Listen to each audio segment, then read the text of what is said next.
পর্যটকদের ভিড়ে জমজমাট একটি সমুদ্র সৈকত। হঠাৎই সবার সামনে এক নারীকে বেধড়ক মারধর শুরু করেন এক ব্যক্তি। কিন্তু ঘটনাটি বেশিক্ষণ স্থায়ী হয়নি। আশেপাশে থাকা পর্যটক ও স্থানীয়রা মুহূর্তের মধ্যেই এগিয়ে এসে হামলাকারীকে ঘিরে ফেলেন এবং পানির মধ্যেই তাকে নিয়ন্ত্রণে আনেন।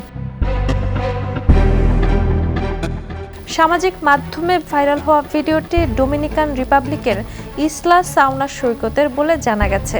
ভিডিওতে দেখা যায় হামলার শিকার নারীকে রক্ষা করতে কয়েকজন পুরুষ দ্রুত হামলাকারীর ওপর ঝাঁপিয়ে পড়েন। পরে তাকে অগভীর পানিতে ফেলে আটকে রাখা হয়। প্রথম দিকে সামাজিক মাধ্যমে দাবি করা হয়েছিল প্রেমিকার অন্য একজনের সঙ্গে কথা বলাকে কেন্দ্র করে ঈর্ষান্বিত হয়ে ওই ব্যক্তি হামলা চালান। তবে পরে প্রত্যক্ষদর্শীদের মন্তব্যে উঠে আসে উত্তেজনার মধ্যে তিনি ভুল পরিচয়ে দুই ভিন্ন নারীকে আক্রমণ করেছিলেন। ভিডিওটি ছড়িয়ে পড়ার পর নেটিজেনদের বেশিরভাগই নারীর উপর সহিংসতার তীব্র নিন্দা জানিয়েছেন। অনেকেই বলেছেন সম্পর্কে যাই ঘটুক না কেন শারীরিক সহিংসতার কোনো গ্রহণযোগ্যতা নেই। একই সঙ্গে হামলাকারীকে থামাতে উপস্থিত মানুষের দ্রুত হস্তক্ষেপেরও প্রশংসা করেছেন অনেকে। Jhuma Mridha, the news.